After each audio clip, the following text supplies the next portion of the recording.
You are watching MTN Kenya, your #1 favorite TV station.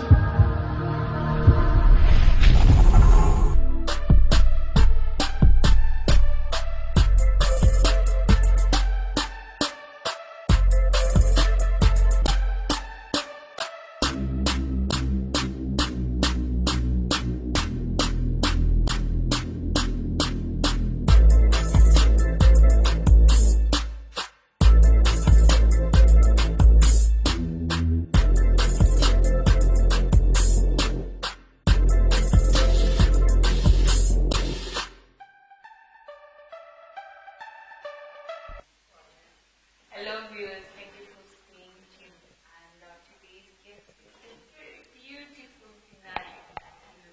Hi, thank you for having me, thank you. It's a pleasure to have you in the show.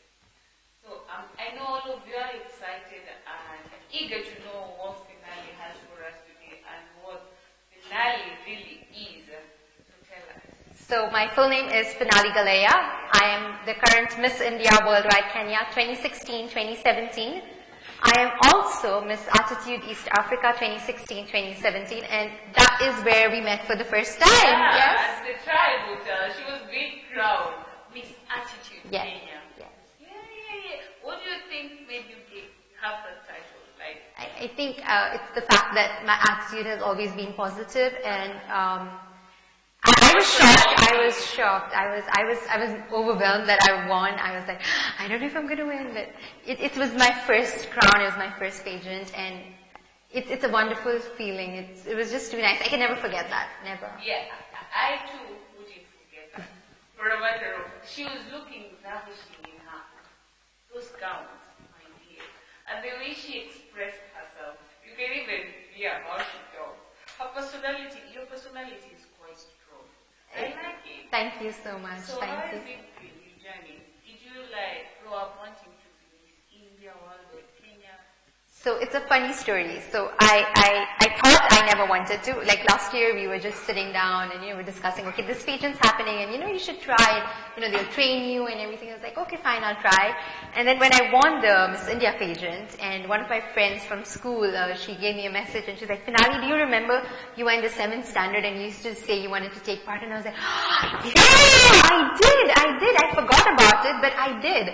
There was this day when me and my mom were on the couch, and this is a lot of years ago, because the last time we had the pageant was about 7 to 11 years ago. So I was a small baby, I was in primary or secondary school, and we were just discussing, and my mom's like, okay, when you grow older, we'll make you take part and everything. I was like, yeah, I'll take part and all. And then they stopped the pageant, and I was like, I don't know if it'll ever happen. And I guess life is like a full circle, and it all ended up happening, and I'm just grateful. I'm so grateful. It was like a dream come true for you. Yes. Awesome. So how has your journey been? So far my journey has been wonderful. I keep saying, even if I die today, I'm happy. I've done everything I wanted to do. Being Miss India is everything. No. Except for that, I've been on every TV channel, and today yours marks all of them in Kenya. Close the chapter. Yes. And then I'm also doing a lot for the causes I support. During the East Africa pageant, I got in touch with Heart Kenya, and we were working on human trafficking, which I still advocate very, very strongly. So that is what you're advocating for even right now? Yeah, but then with the Miss India pageant, they came with their own charity, which was the Women for Cancer. Women for Cancer. Yes. How is it? It's amazing. I'm their current ambassador, and it's amazing how little people know about cancer, myself included. I learned a lot from my whole experience, because I didn't do sciences in school. I'm a business student. I'm doing accounts. Okay, nice. So there was a lot for me to learn, and one of the biggest learning points is a lot of cancers can be cured. A lot of us lose hope when we know we have cancer. Cancer can actually be A lot of the cancers can be cured. Yes. Okay, nice. This is interesting. Yes. I think we should have you at the health section. I hope you will. Yes. Definitely. I would want us to talk more about cancer the next time you're here. Yes. That is probably next week. Oh, I would love that. So wait for me next week, alright guys? And I'm also the international ambassador for Mama Sarah Obama's Sober Foundation.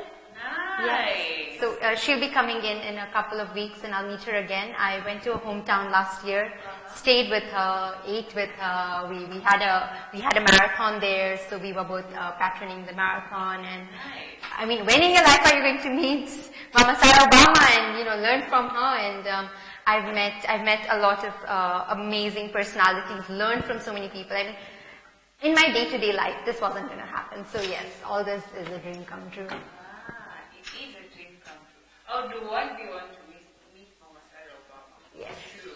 I think we can make it happen. Yes. Together we can, right? Together we can. Another thing you wanted to ask, being that you're an ambassador of cancer and Mama Sarah Obama. International ambassador. Yes. So how do you cope doing all that with your crown and also study at the same time? I mean, I recently met my friends this weekend. I last met them in January last year. So at least one thing I know for sure is you lose your social life. But I mean, there's always a cost to give. I mean, being busy, I think, is a blessing, and now is the time when I can make my mark, I can make my name, and through my voice, I can platform so many good causes, and grow as a person, grow myself, my personality. So perhaps, sometimes you have to let go of one thing to get another, and you keep trying. So right now you don't have a social life? I kind of do. I went out with my friends last weekend, but it felt really good after a long time. But then, I mean, I have siblings, I have a brother, I have a sister, and we're so many cousins and all. At the end of the day, you don't feel like you don't have a social life, but it's just you're busy all the time, which is great, I think, which is great. Okay, so you actually manage to tackle schoolwork and at the same time tackle all the countries. Yes, and I'm also working on a TV show, so probably I'll be hosting one very soon, yes. Nice. But, that is really beautiful. I would love to be hosted at a TV show. Yes. Okay, I sense a hint of I'm going to get a guest soon. Okay, we're going to have you on board. As having parents Extremely. I think my mom has been so supportive. I normally say the crown is more hers than mine. Especially during my Miss India pageant, I think she was running around getting me like, oh, my shoes were in the car, or I forgot this, or this needs to be done, that needs to be done. She was running so much, she ended up falling and her knees were bleeding and all that, and I didn't know until the whole pageant got over, and then you realize, oh my God, she's hurt herself, everything. But she was there all the time. She would remove the time to, come with me. And she's not a housewife. She's a working woman. So she would actually remove all this time for me. And my whole family has been extremely supportive, I think. But mostly my mom, mostly.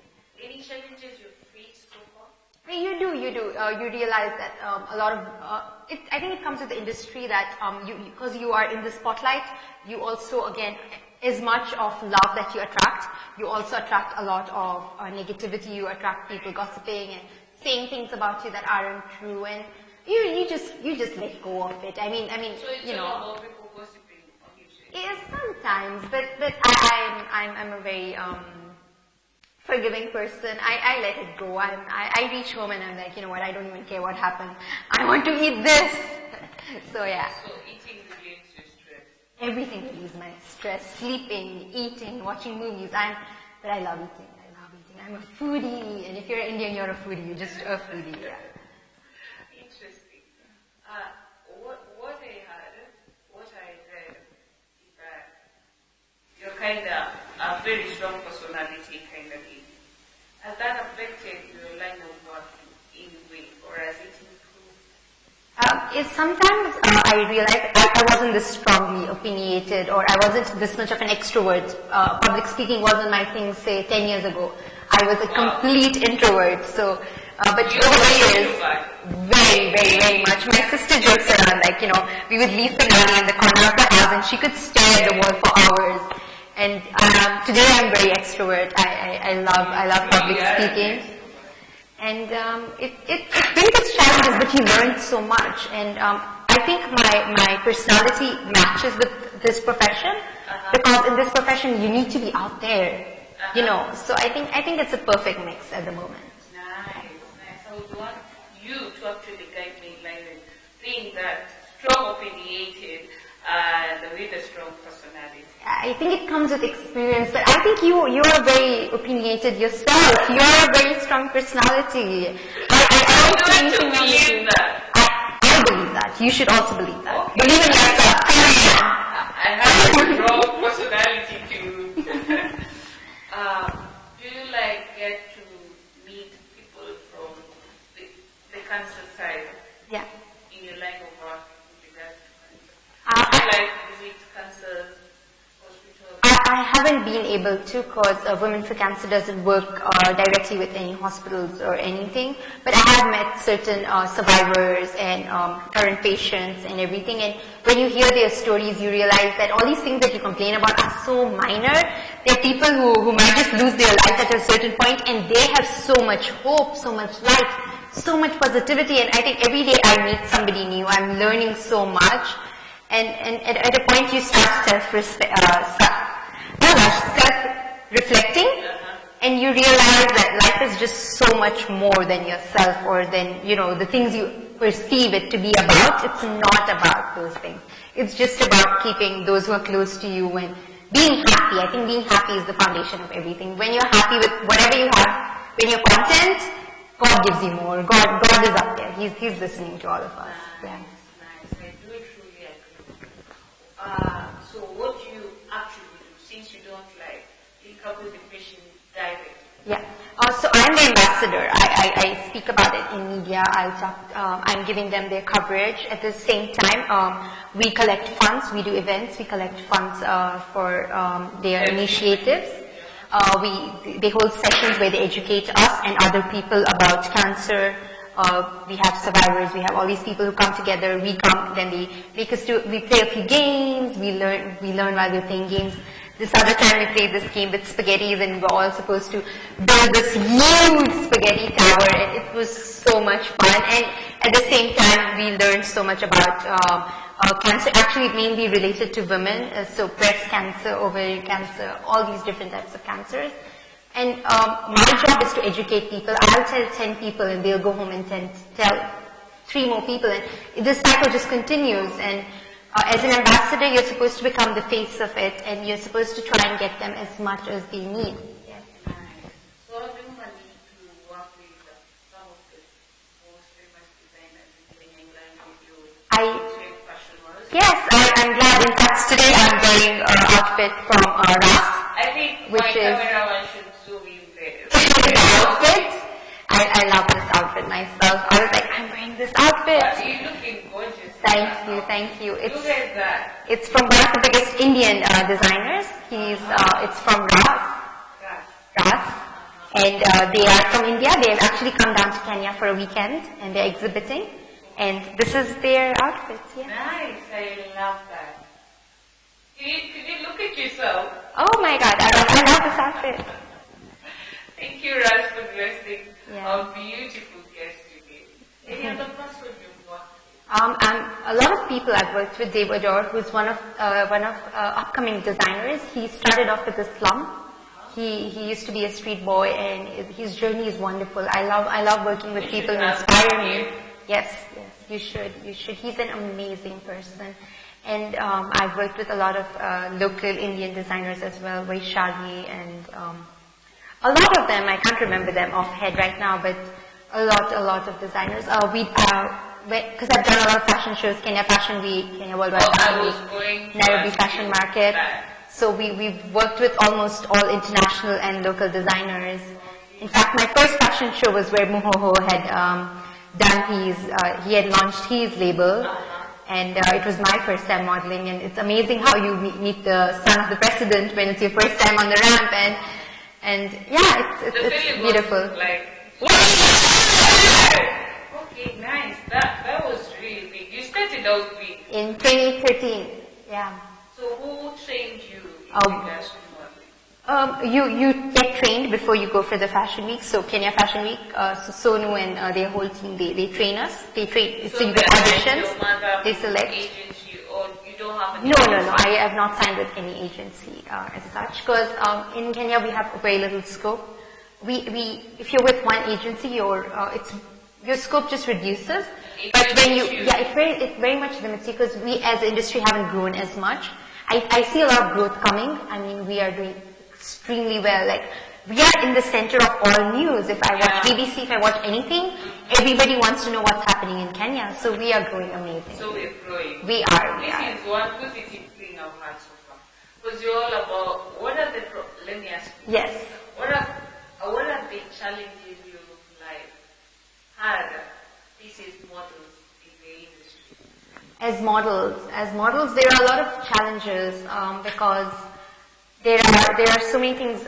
Training hours are too big. A lot of times things are left to last minute because people do not take the fashion industry seriously yet. So it has its own challenges. But then if you have a passion for it, if you have the heart for it, I mean, you just go through it. Yeah. So it's only the time that you've mentioned. Yeah, but for me, the time was very essential because I was getting trained. This was early 2013. So for me, that was one of the first times I was venturing into modeling. So for me, them removing and giving us all this time for training was a plus because I was getting trained and, you know, they didn't expect me to come ready, you know, as a model and everything. They were training me from scratch, and I really appreciate that, you know, here people try and grow with other people and you don't expect ready-made brands or ready-made people. Everybody's growing, everybody's working hard. So what would you want change in the industry as a whole, the fashion industry as a whole? People's attitudes towards the industry. Take us more seriously, guys. Take us more seriously. Take us more seriously. Yes. They should they should consider it as a career, right? Even if you're doing it as a hobby, even if you're doing it as a career, but don't just do it because you have to do it. Do it because you want to do it. It makes all the difference in the world, I think. Do you think the government has a place to play in the fashion industry? Yeah, a lot, because we do not have any regulations in terms of modeling. We do not have enough regulations in terms of agencies. So as a model, you do not know, where do I sign up? Where do I do this? Is this legal? Is this not legal? What is the minimum pay for a model? What is, you know, nothing has been set up. So if all that gets into place, I think the world will be a better place. So what would you want them to do? I have so many ideas. Please get to.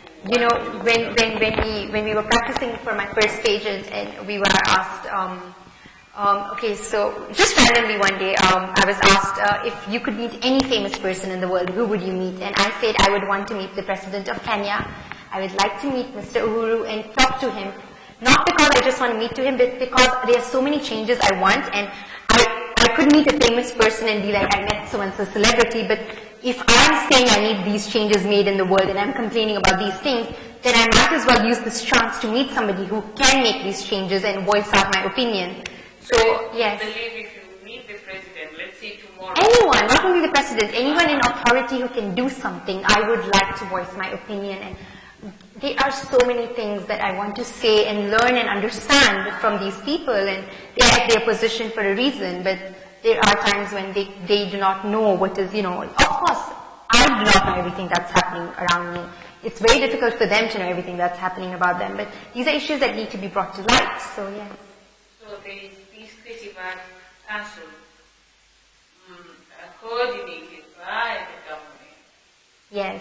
Bishop Climate, all the way from London. Somebody here, the days of you making mistakes are over. Invites you to a prophetic miracle service